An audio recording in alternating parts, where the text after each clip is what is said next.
The deadline for Israel to fully withdraw from Lebanon expires today, but the defence forces have said that they will maintain their positions in 5 strategic points around the border. These 5 outposts will be manned by hundreds of soldiers for an indefinite period.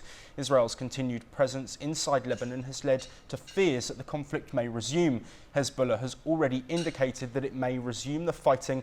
On the other hand, Lebanon's government has stated that they should be the sole bearer of arms in a thinly veiled message on Hezbollah's arsenal. Information Minister Paul Morkus was reading a draft of the Cabinet's roadmap that must be submitted to a confidence vote in Parliament so the new government can exercise its powers. Calls for its disarmament have multiplied since a year-long war between the group and Israel ended with a fragile ceasefire deal that took effect on November the 27th.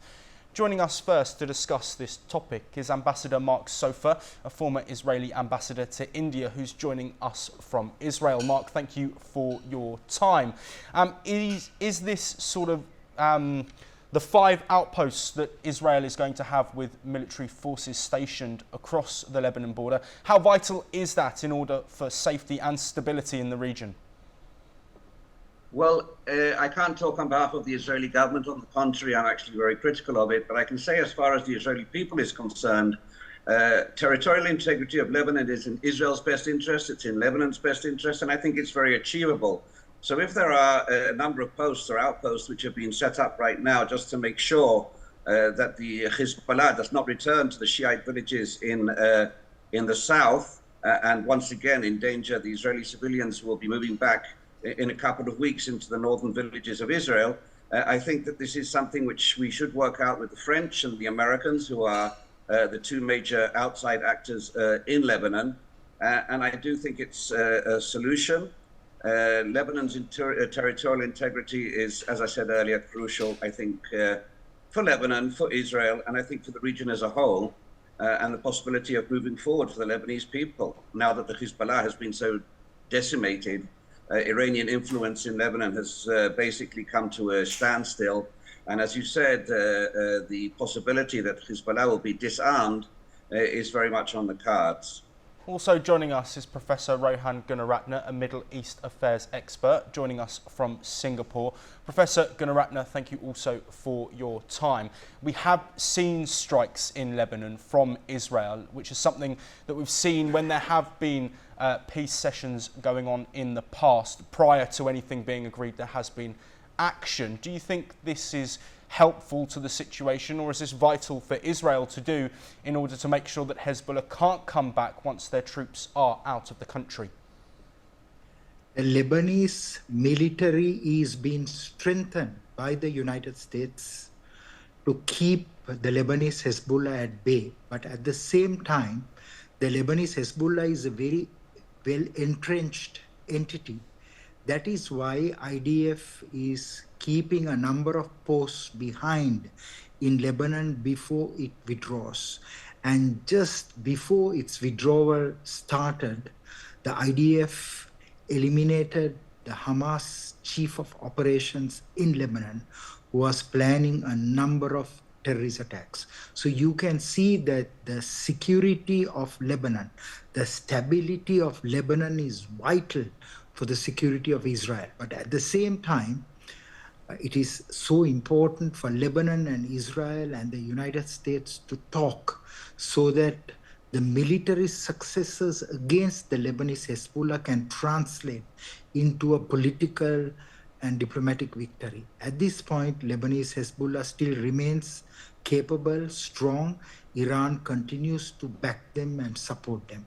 So over the course of time, the global strategy should be to disarm the Lebanese Hezbollah and to support the Lebanese state to stand up so that they will not allow any extremist or terrorist entity to be an actor in Lebanon that in turn will jeopardize the security of Lebanon.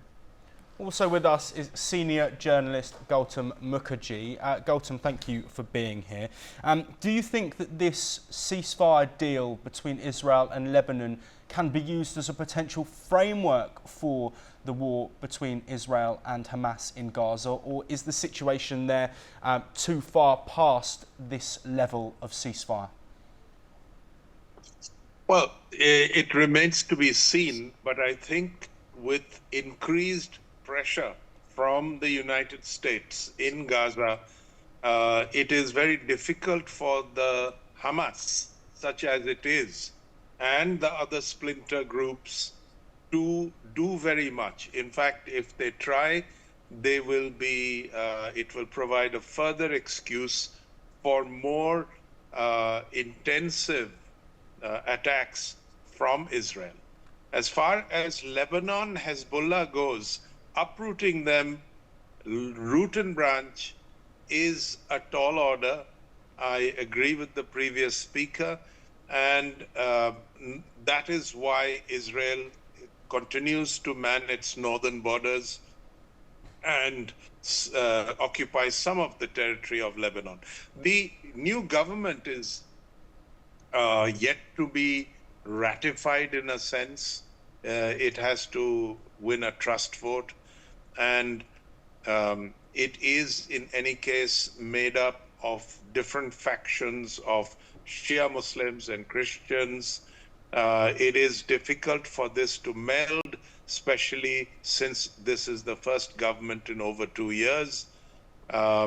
We have to wait and see how stable it is, how much its writ and authority runs, and Hezbollah will be watching very closely, as will the Israelis and the Iranians.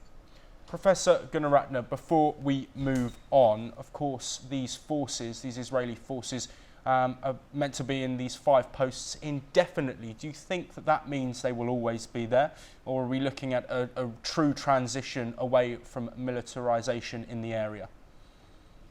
IDF will maintain those 5 posts as long as the Lebanese Hezbollah is in operation. And it is the right thing to do, because one day after the October 7th, 2023 attack, Lebanese Hezbollah started to attack Israel from Lebanon.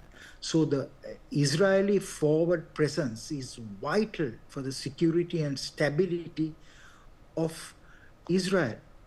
Governments and people should know if a terrorist group uses another country as the staging pad, that country should pay a price. This is the price Lebanon has to pay. The price the Gazans had to pay was that Hamas staged a brutal attack on October 7th. Iran will also should come to that reality. So no country should be used as a staging pad to attack another country. It is in the right of Israel to maintain a forward presence in Lebanon and also a preemptive forward presence in Syria to protect its own security and stability. Its citizens were killed. More than 70,000 Israelis were displaced from the north because of the Lebanese Hezbollah attacks.